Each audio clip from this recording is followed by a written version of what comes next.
Hello, it's great you are able to join us for another edition of Reflections from the Open Heavens Devotional. My name is Femi Pokwala from Praise Tabernacle, Wembley, in London. The topic we'll be reflecting on today is submitting to superiors. And our Bible passage is from the book of Romans chapter 13, and we'll be reading verses 1 to 7. We'll be reading from the New King James Version. Let every soul be subject to the governing authorities, for there is no authority except from God, and the authorities that exist are appointed by God. Therefore, whoever resists the authority resists the ordinance of God, and those who resist will bring judgment on themselves. For rulers are not a terror to good works, but to evil. Do you want to be unafraid of the authority? Do what is good, and you will have praise from the same. For he is God's minister to you for good. But if you do evil, be afraid, for he does not bear the sword in vain. For he is God's minister and avenger to execute wrath on him who practices evil.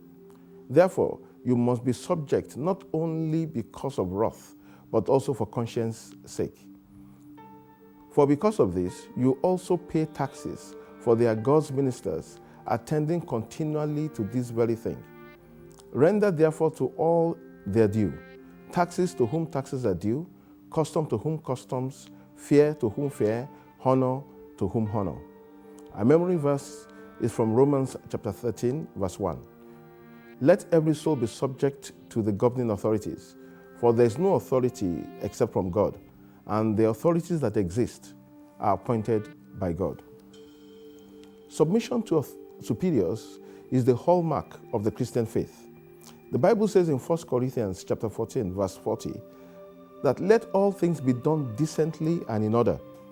When heaven's verdict was being pronounced on King Nebuchadnezzar in Daniel chapter 14 from verses 15 to 16, it was stated that although the tree stump will be left, however, 7 times will pass over him.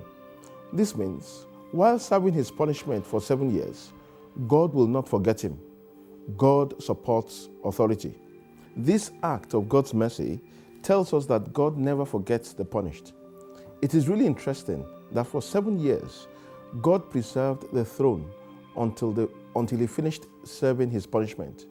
Are you undergoing discipline and feel the whole world has turned against you, and you feel like returning to the world? Don't.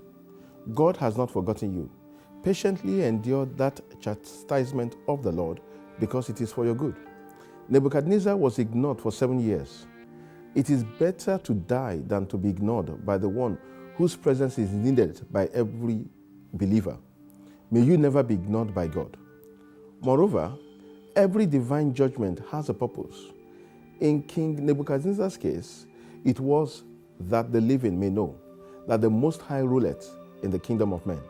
If you are born again, then you are part of the living. In whatever position you are today, give God praise and be content. According to Daniel chapter 4, the 17th verse, and Romans chapter 13, from verses 1 to 7, says, whoever becomes your boss or superior must be accepted, even if such got there through questionable means. The fact is that such a person could not have gotten there without God allowing it. Hence, if you rebel against your boss, you may indirectly be rebelling against God. Psalm 115, the 3rd verse says, God cannot be queried. God is free to do whatever he likes with any one of us. Yet, he is a wonderful friend, but a dangerous enemy. Do all you can to keep him your friend. Action point. Do you find it difficult to submit to your superiors, especially if they used to be your subordinates? Why not ask God for grace today? God bless you and have a wonderful day.